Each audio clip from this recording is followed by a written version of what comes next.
The Brooklyn Vegan Show is a podcast about music brought to you by the music blog and online record store Brooklyn Vegan.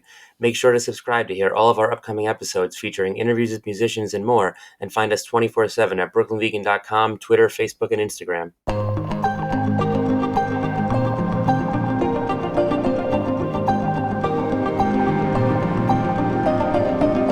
Hey, welcome to the new episode of the Brooklyn Vegan Show.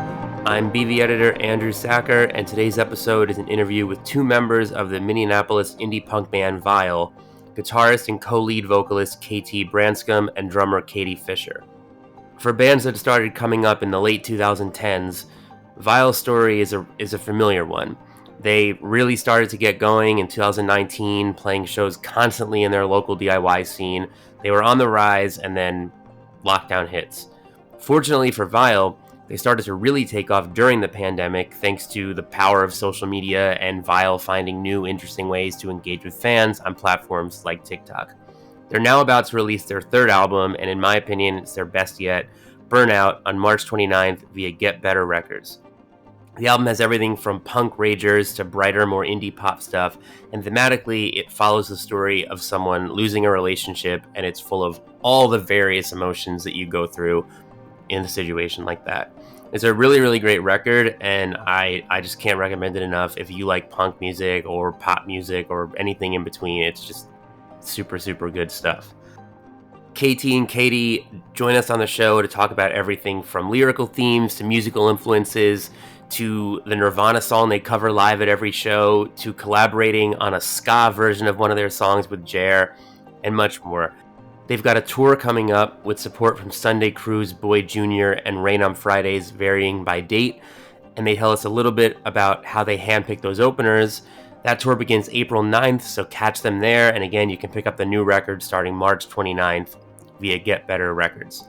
Prior to recording this episode, we actually exchanged some emails with VIAL for a short Q&A for the first issue of our new Brooklyn Vegan digital magazine.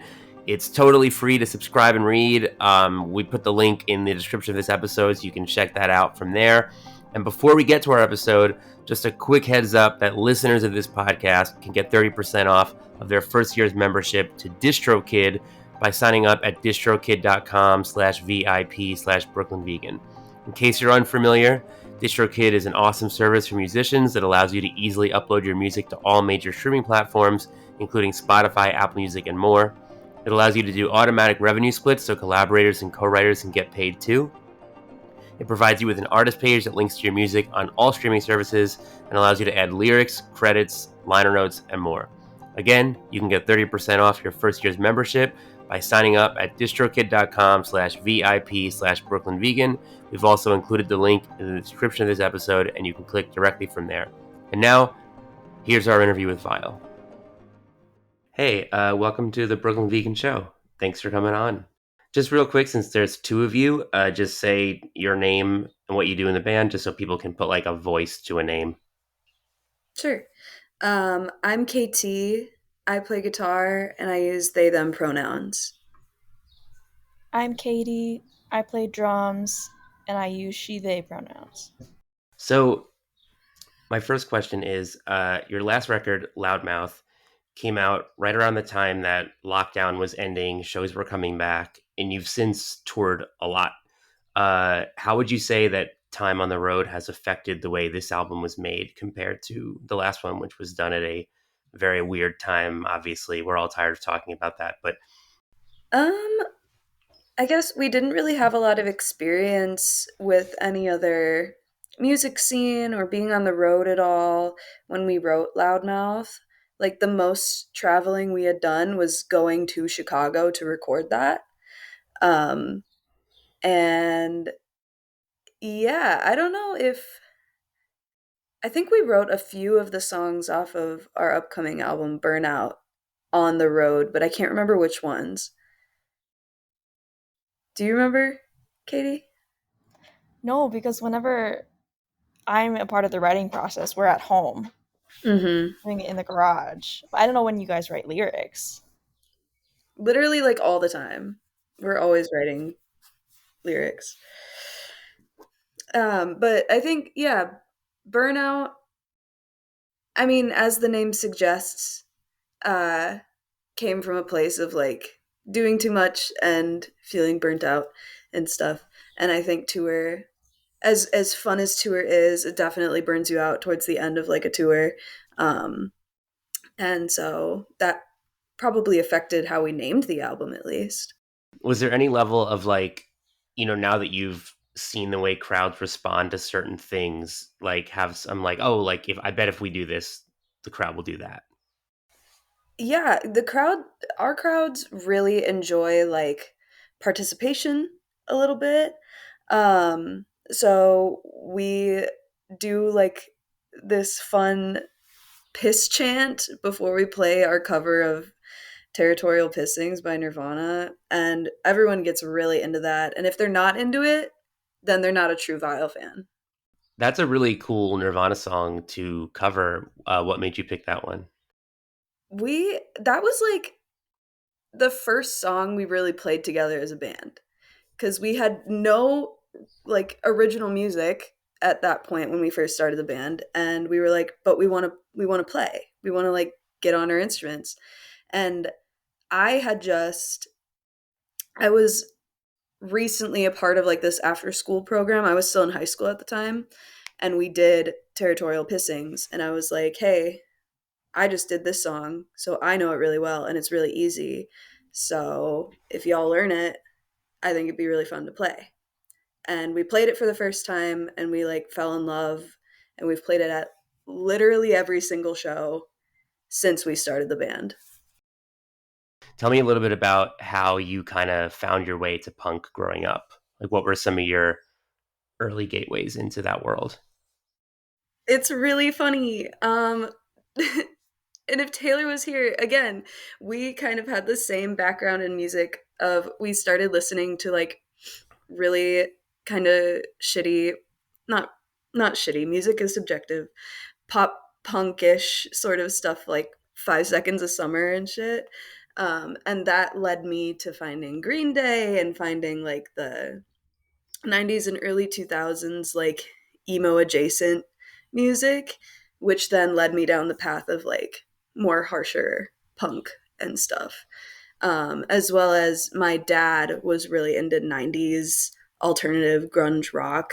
And so I kind of grew up on like Stone Temple Pilots, and Pearl Jam and stuff.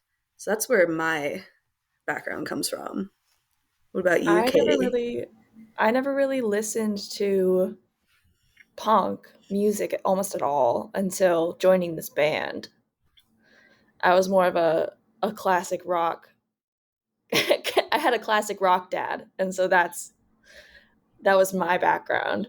And so I didn't really start listening to punk until getting recommended punk songs to listen to by my bandmates. I think specifically the first one was X-Ray Specs, like "Oh Bondage Up Yours," and I heard that song and I was like, "Whoa, this is a whole new world," and that's kind of how I got into it.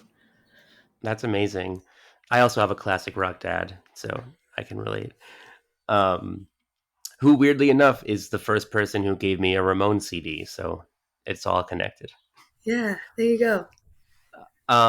So speaking of being on tour, you did a tour with Jer and also collaborated with them on a ska version of Just Fine. How did the relationship with Jer come about, and what was that experience like turning Just Fine into a ska song? We were like social media friends, social media mutuals, and we both really dug each other's music, and so we're sort of DMing, I think, on Instagram. We were like, "Oh, we should tour together. That'd be so cool," and then it ended up happening. And they're like the sweetest ever, and all the people in their band are the sweetest ever, and it was a really wonderful tour, really good, like a really good experience. Yeah, as for Just Fine ska version, uh, we released that song in October of 2023, and almost immediately when we dropped it, people were commenting on our shit, being like, "This is one trumpet away from a ska song." And we heard that and we were like, "Huh, uh, I guess we're really good buddies with Jer, and we're about to go on tour with them. Um, maybe they could possibly make it into a ska song. And so we hit them up and we were like, hey, these are all the comments we've been getting about this, and we think it'd be hilarious if you covered the song or just added horns or whatever to make it ska. And they were immediately on board, and it was just meant to be. And that whole tour, we actually played the song live, and they would come up on stage with us and add in trombones and saxophone, which was super, super fun. Yeah, I watched some YouTube videos of that. It looked really awesome. It really pumped the song up, like the energy of it. It Super, doesn't super feel fun. it doesn't feel right to play it Without how them, we wrote it. No, read it. writ it. Well, as regular listeners of the Brooklyn Vegan podcast know, I love bringing up ska whenever possible, especially when talking to non-ska musicians. So was that something that you had grown up listening to at all, or no? Not really. I had like there were a few ska bands that I was like into, like definitely like new wave kind of ska, like the ska that's around now. Like I love Jer and like Jeff Rosenstock and stuff, and some like even like the specials from way back when and stuff. But I'd only dabbled a little bit into it before really getting into it when we like became pretty close with Jer. Nice. I think it's really cool to see, like, like when that tour was announced, I was like, this is great because I just think ska bands and non-ska bands should tour together and like introduce their fan bases to each other, because like I think it's a really cool world that can sometimes be a little self-contained, and I feel like people would like it that don't know about it. For sure. I think like they're so close Mhm. politically and like morally that like punk and ska, it just makes sense to like play together. And there's so many, I feel, musicians nowadays that like only want, when they're creating a bill, they only want bands that sound like them to be on the bill. And I think that's a waste. I think play like have a jazz band play right before like a hardcore band. I think that's really fun. Keeps it Yeah, interesting. yeah. I think that's it's like so much more fun that way. Like, I mean, like I love hardcore, but seeing four or sometimes seven hardcore bands in a row that all sort of sound the same, it's like, you know, Yeah, let's get like one super indie band in the middle of all those to like give everybody a break. We don't need a mosh the whole night. That's okay. So speaking of, tell me a little bit about the openers for your upcoming tour. It's Sunday Cruise, Boyd Jr., and Rain on Fridays. How did you pick? They're on, and to your point, they're all pretty musically different, I feel. So tell me a little bit about how you picked them, why you were excited to be touring with them. I've been a huge fan of Sunday Cruise specifically for like a long time, like since their first record or EP or whatever dropped. And we had been talking on and off for a few years about playing together, like even before COVID. Um, and it just never happened. And finally, we had the opportunity to bring on some people for this upcoming tour, and I was immediately like, the Midwest part, we're doing Sunday Cruise. So I'm really excited about that. I, for Rain on Fridays, been a huge fan of them for a while now. And I think Taylor introduced me to them, I think. It's Taylor's as well. But they're like seriously one of my favorite bands ever. And when our booking agent was tossing out ideas of like who we could have on tour with us West Coast, and Rain on Fridays was one of them, I was like, they're too famous. Like there's no way. And then it turns out that they wanted to do it and they said yes, and it was like the coolest thing ever. So I'm really, really excited to meet them and see them play live, because obviously I've never seen them play live before. Um, and then Boy Junior, we met on this past tour with Jer, and I think I was a little skeptical of how their sound would like mesh with ours because they do more like kind of like electronic sounding music, but it actually sounded it worked really well, I thought. And they're super kind, really awesome person. And so we were like, we'd really love to like have this lineup happen again. And so we did. That's awesome. Yeah. So we were saying before, like how you know up until Loudmouth, like the furthest you had gone was like Chicago to record it. Um, so I wanted to ask about your super early days. Like I know when, like around the time you were doing the first record, you were doing like DIY, like DM for the address kind of shows. Tell me a little bit about that. Like tell me about finding and getting immersed in the local DIY scene in Minneapolis, like at that point in time.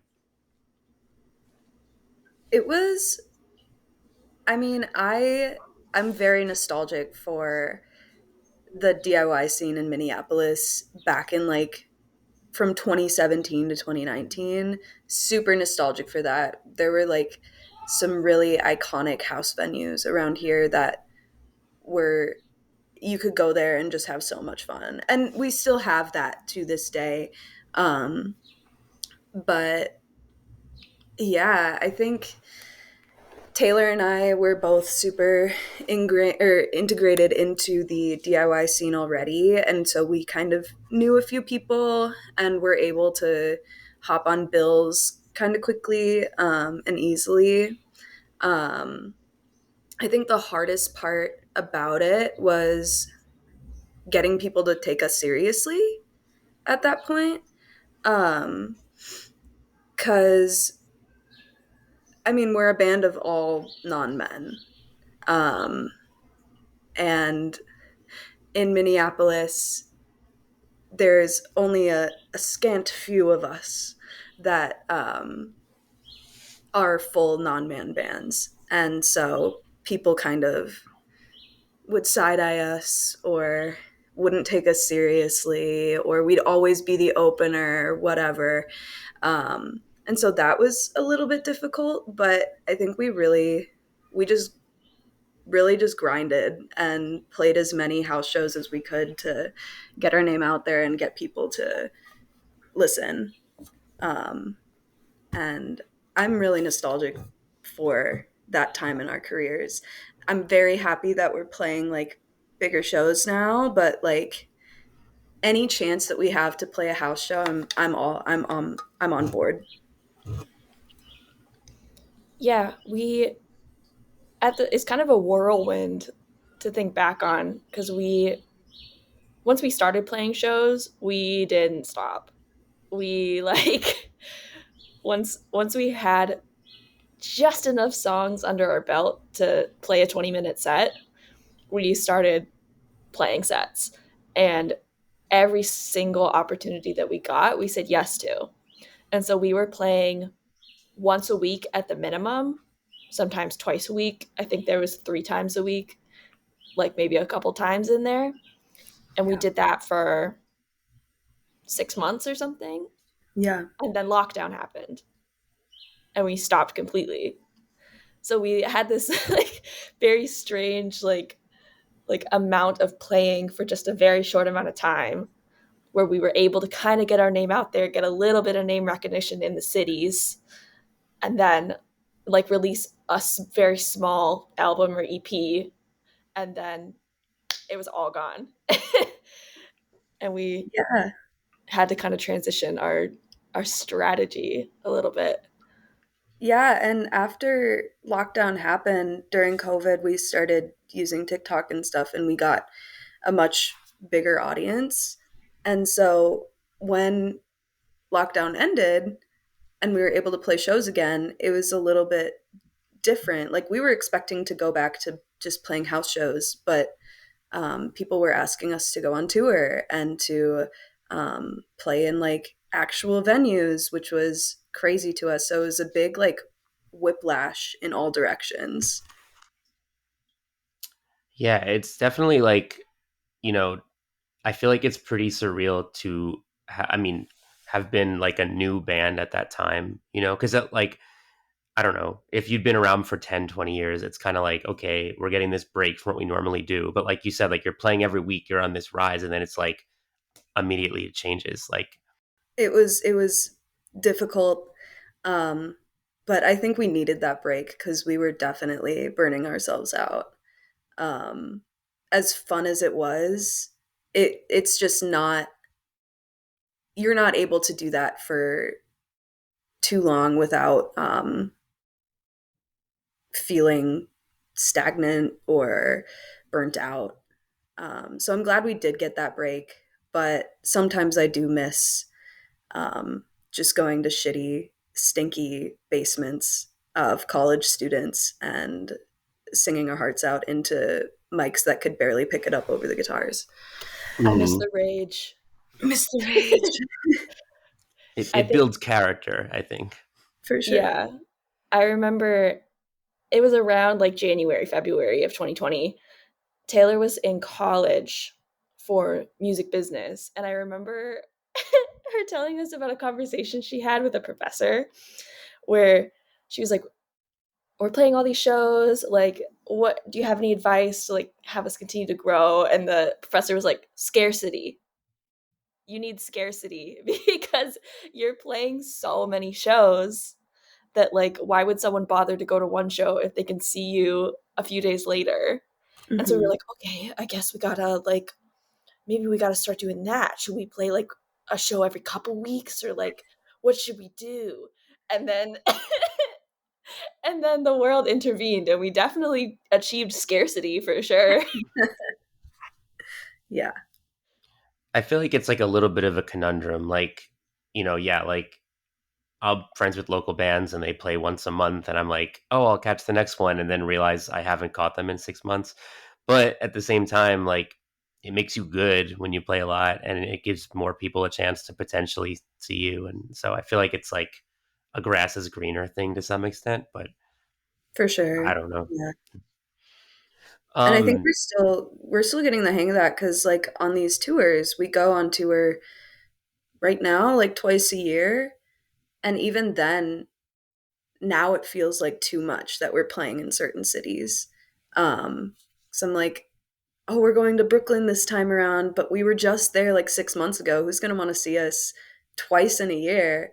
And then I remember back to our house show days when people would come out to see us every single week. Um, Definitely, I don't know, very, very strange experiences. I mean, and the band is on the rise, like I mean, I like again, I haven't seen you yet, but like the new record's awesome, and I feel like when it comes out and people hear it, like they're gonna want to go to this tour. I mean, also like when I was also sort of asking about if playing shows made you be like, oh, the crowd might do this. Like the record just feels like all sing-alongs. It feels like songs you can remember in like 2 or 3 listens. So I feel like it's gonna be a blast to see crowds kind of.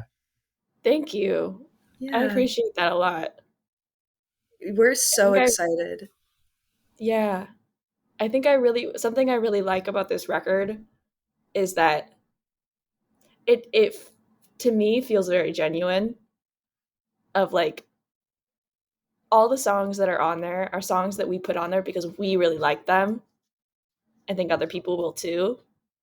I think sometimes I listen to a record and I'm like, this feels really polished, and like someone went over this and was like, okay, this one will do well with the metrics and the algorithm and the and we're like, we're gonna write a song about soup. Like it just, I think I think that's a little different than our other records, and I that's something I really enjoy about this one. Yeah. And even like today, like with our team, no hate to our team, no shade to our team, but they have been asking for like clean versions of everything. Um, and there's some songs that you just can't have a clean version of from us.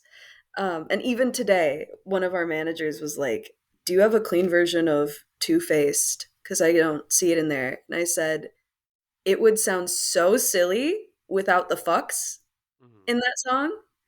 So you're not getting a clean version. I'm sorry. Um, and I think, I don't know, we want to keep it genuine. We want to keep it real. And we don't want to have it, like, obviously, we want to be successful and stuff, but I don't think any of us really care if we're played on the radio or whatever. That being said, one of the questions I wanted to ask is so when the song Your Dad was sent out to press, I don't know if this quote was somewhere else, but I know it was in the email. It had said like, flippant brat punk is the new black, hats off Olivia Rodrigo. And I was like, it is kind of interesting to think how like one of the biggest pop stars in the world has hit songs that are like punk songs. And I always kind of wonder, I'm like, so like, if people want to go to like Madison Square Garden and see her sing like Get Him Back, like you like punk. So like if you like it, like are you, I wonder if like there's room for, a band like VIAL, like or one of your peers to sort of like break through to that audience. So like I guess my question is like I'm just curious what your perspective is on these thoughts that I wonder. I I think there's mean, we yeah, sure hope so. Like, yeah. I mean, we're all big fans of Olivia Rodrigo's music. I definitely tried to get tickets to her show in Minneapolis, and I could not. So, hats off to her. Um, but I think that sometimes people get a little too competitive when it comes to music or music scenes, when people can be fans of more than one band. Like, that's totally that's totally an option. And so, like, one band's success doesn't equal another band's downfall. Like, I think we can all succeed together. So I love to see the rise of Olivia Rodrigo, and hopefully we can ride that wave as well. But who knows? Yeah, and to your question as well, we I mean, think back to the 90s and shit. Like Nirvana was the biggest musical act at the time, or at least one of. Um, so there's always room for any type of genre in the mainstream. Um, and I'm really hoping with Olivia Rodrigo kind of paving the way for mainstream punk and bands like Turnstile and stuff, like that there'll be more opportunities for bands like us um, to really gain more of a mainstream audience. And I think it's really, I don't know, I think we're super close to that, which I'm excited for. I mean, I kind of hope so because, like I'm sure you've seen it. Like people love to talk about how, rock is dead or something, and or how like, we'll never have another band like Nirvana, like another strictly alternative band be so famous for multiple factors.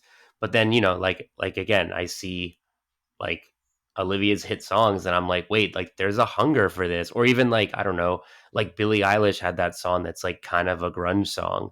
And it's like, that's a big song. Like, I just feel like the people who were like, oh, that stuff's over, I'm like, I feel like you're forcing that opinion. I feel like people actually are a little hungry for it and like, and probably always will be. I don't know. Yeah, people say punk is dead, and I don't agree with that at all. Punk has always been around since it was like imagined, and it won't ever leave. I mean, punk music is not even about how it sounds, it's about how it feels, and it's about the message. And no matter what, there's going to be people screaming about that and singing about that. You just have to know where to look. And I mean, people are right. Like, there's never going to be another Nirvana because Nirvana was one of a kind. But that doesn't mean that a band like us, like, I don't know, there's never going to be another VIAL. There's never going to be another Olivia Rodrigo. There's never going to be another Turnstile or whoever, because we're all unique in our own ways. But there's always space for more, I think. I also think that a lot of the people who are like, rock is dead, punk is dead, I'm like, let me take a look at your liked songs on Spotify. Are they all from the 80s? Like, have you taken any time to try to like look at up and coming bands, really explore it? Have you gotten involved in your local DIY scene? Have you, because like I promise you, I could go to a show tonight and find a band that is very Nirvana adjacent. Like like you just have to look for it. I think people just decided that music ended once 1990 started or when 2000 started. Yeah. Yeah, I think everybody's got like their year of like, this is it. But like yeah, I do think it's to your point, like it's you have to dig a little deeper than you did in like 1994 or 2004 even. But it's there, and like I don't know, like I think you played a show before COVID with like Origami Angel. Is that correct? Is that Yeah, yeah, we like did. I saw them like Awesome. they did the tour with Pool Kids like right about the time COVID was ending or lockdown was ending. And they played in New York for like 750 people. And I'm like, they don't look like a big band. Like, like the optics don't make them seem that way. But I'm like, here's 750 people going absolutely nuts. Like it's here. You just like have to look a little deeper than like Spotify's homepage or something. I don't know. Right. And like some of the best shows that you'll find are going to be from bands that you've never heard of or don't have a Spotify. uh they're not on Spotify or whatever. They're only on Bandcamp. You just have to go out and find it. Plus those shows are infinitely cheaper than going to like the fucking, I don't know, Pearl Jam 20 year anniversary whatever at your local XL Energy Center or whatever big venue you have in your city. Um, yeah. Yeah, totally. So I want to ask about the new record. So again, when we had done that little Q&A recently, which was helpful because it sort of helped me know some things to ask for this.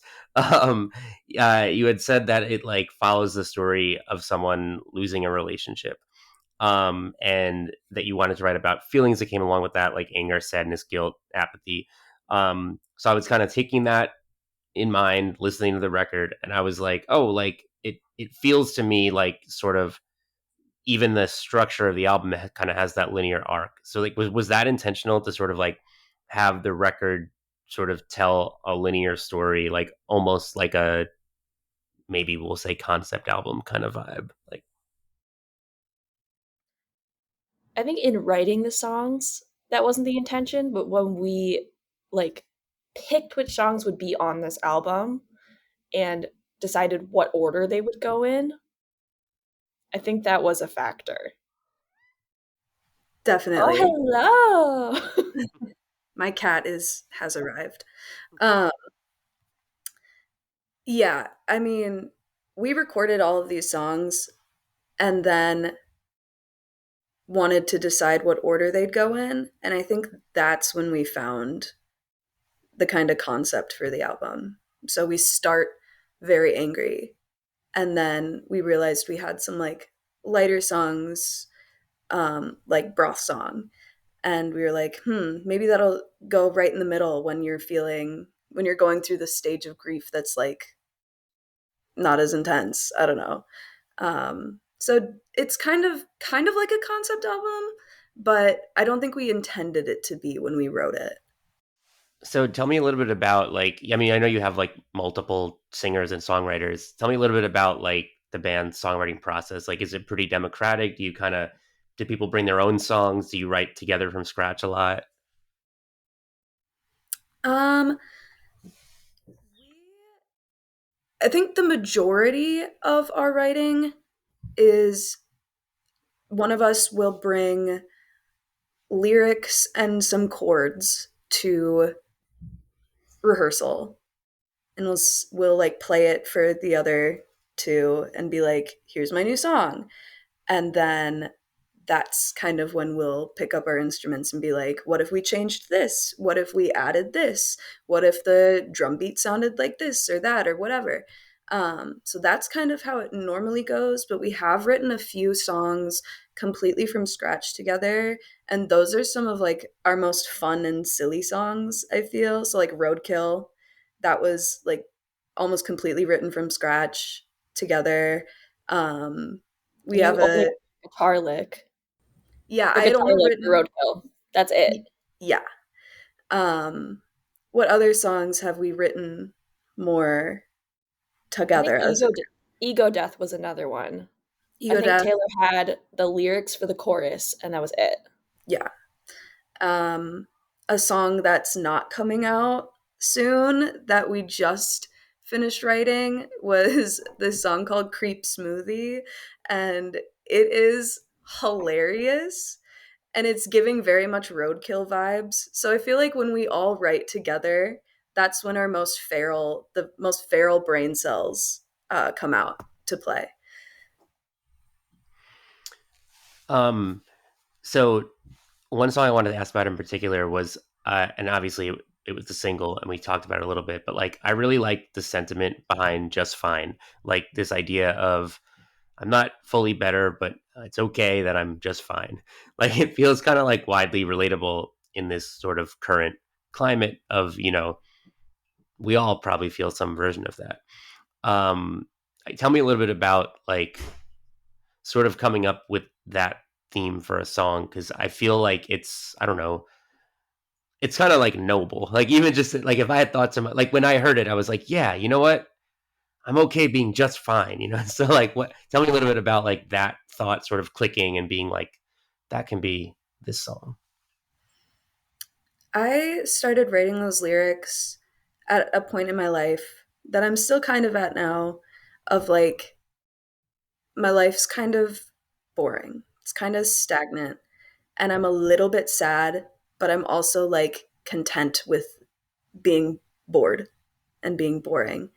Um and so I don't know, I started writing that as just kind of like me getting my feelings about myself and how my brain was working at the time down onto paper. And I think I wrote that song in like one sitting, the lyrics, just because it felt so raw and real and personal.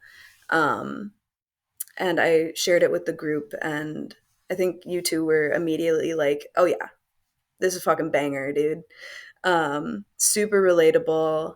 Um, so I'm really pleased with how that song has been doing and how so many people can relate to it because I think it is really a universal, not problem, but a universal feeling that people have gone through or are going through, especially at like our age of like in your 20s. That is just the feeling of being in your 20s, I think. So another song I wanted to ask about in particular was also Your Dad. It was presented as being like a gender flipped Stacy's mom. So my question is, was it written in response to that song, or was that something like that just was thrown on it later because easy comparison? Or It was not intentional, I don't think. Taylor's the one that wrote the lyrics for that song. Um, and I think we came up with the comparisons later. Mhm. Um, and we got quite a few questions from like our team or other people of like, was this inspired by Stacy's mom? Was this inspired by I fucked your mom by Sorry Mom? Was this and Taylor was like, no, it was inspired by me being a teenager uh and having a like there's another song on the album called Friendship Bracelet about a toxic relationship, like friendship from high school that Taylor had. And there's one line in that song that says like at the breakfast table I'll hit on your dad. And from that lyric, Taylor wrote the entirety of Your Dad. So it was like inspired by real life events, but also like one of our own songs, kind of. It's like a spin off series. I like that the album has a song like that, which is sort of like obviously funny, and then the songs that are like a lot more serious or angry, and it just like that full scope of emotion, I guess that you were sort of talking about already. It just feels superhuman because, like, I mean, very human because we are all, you know, you know what I mean, full of different emotions.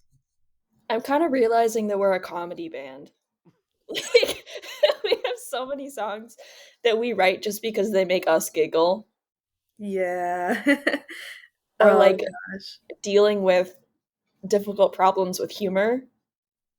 I think So kind of like roadkill, like that's kind of a serious topic that it's about, but dealing with it with comedic fantasies of hitting someone with your car.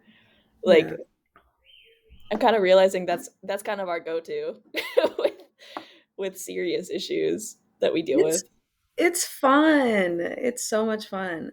We actually have a master list of a bunch of song names that we've come up with that are just funny and inappropriate that we'll never use, I feel, on like a vinyl record.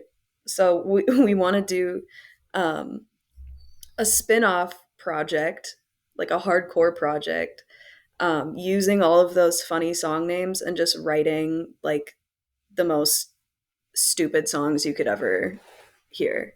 So I'm very excited about that. Awesome. I always love a good hardcore spin-off project. Yes.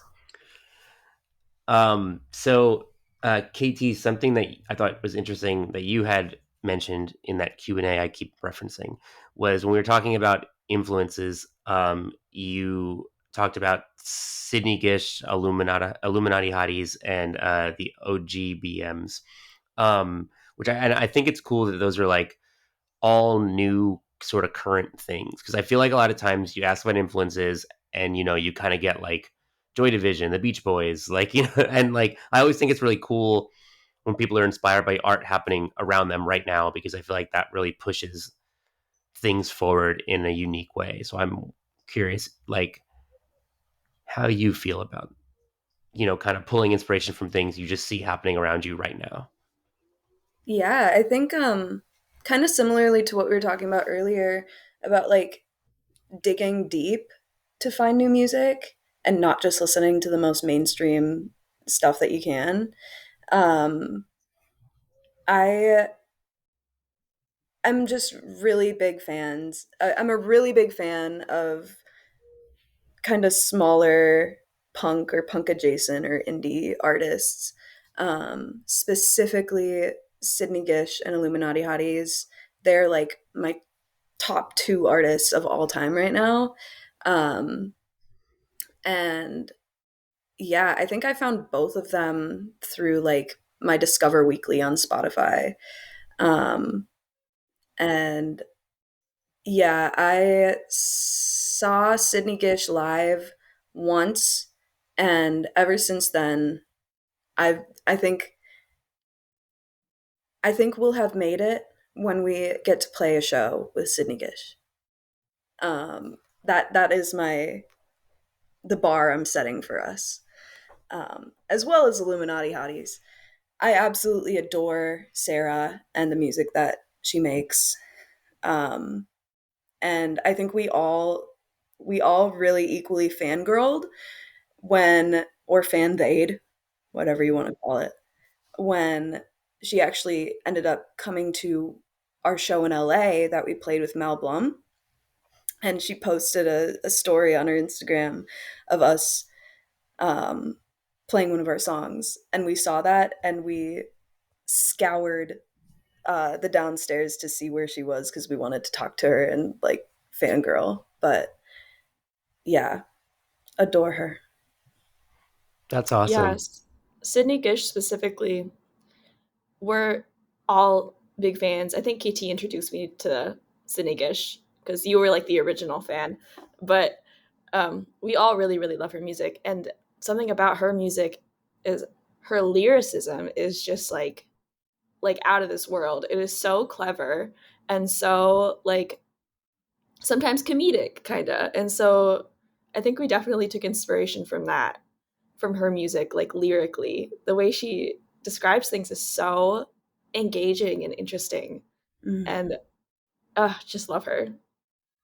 Yeah, and with Illuminati Hotties, like her lyricism is really on point, but the instrumentalism, the uniqueness of each song. No song sounds alike that they put out.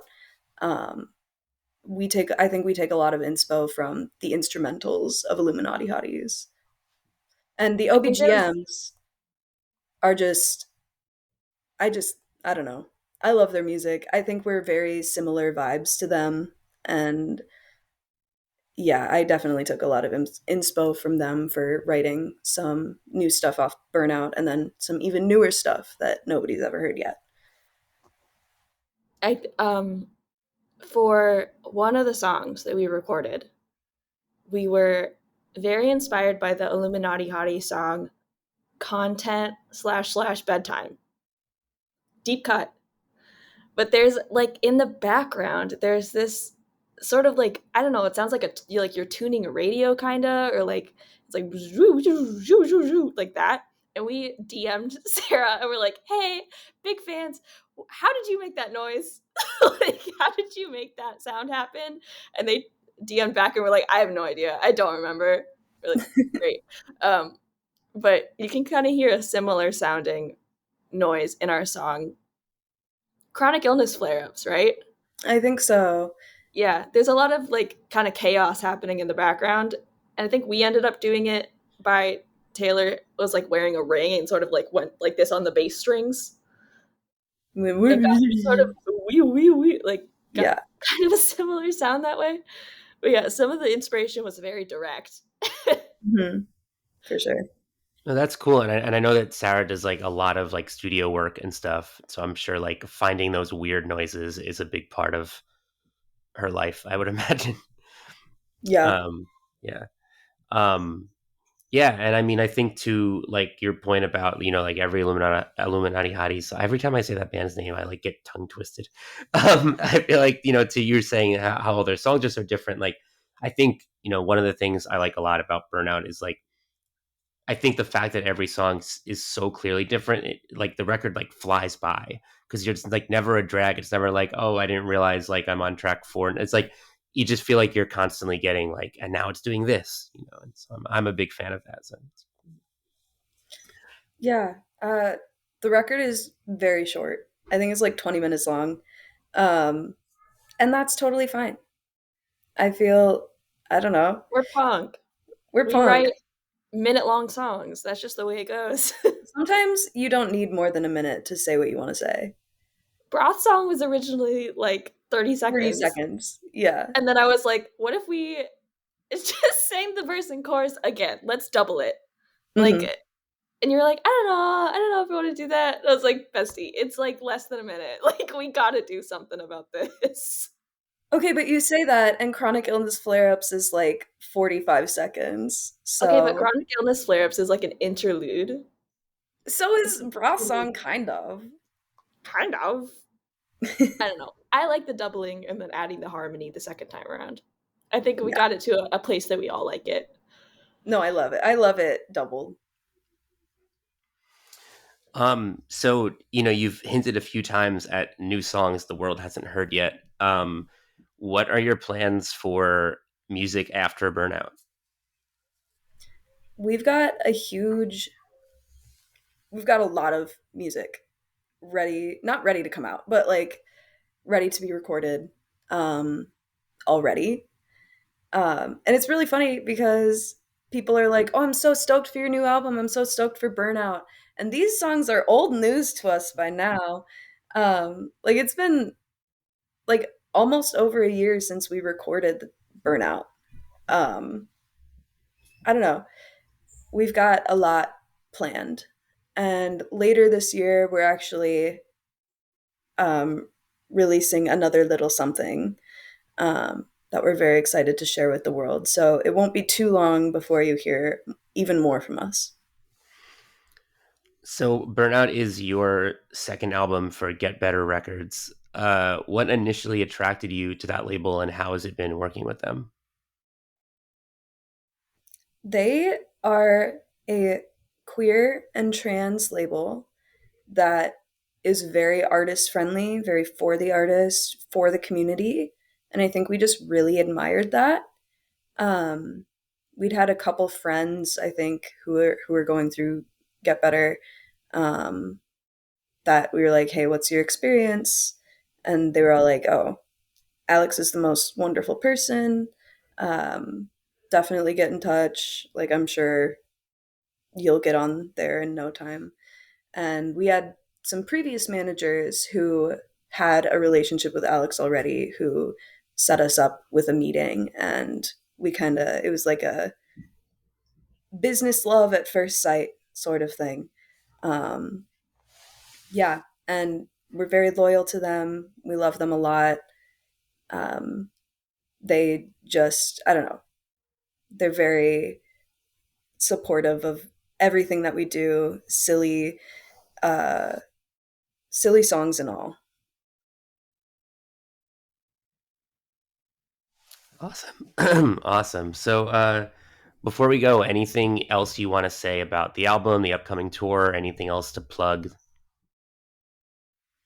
We've got a upcoming album. Released March 29th. Go check it out. It should be on every streaming service except for Amazon Music, because fuck Jeff Bezos. We've got a huge long tour coming up in April and May, so come see us if you can. It'll be a lot of fun. Thank you. Nothing to add. All right. Thanks so much for coming on the show. It's been really fun talking. So really appreciate you taking the time. Thanks Yeah, for thanks so having much. us.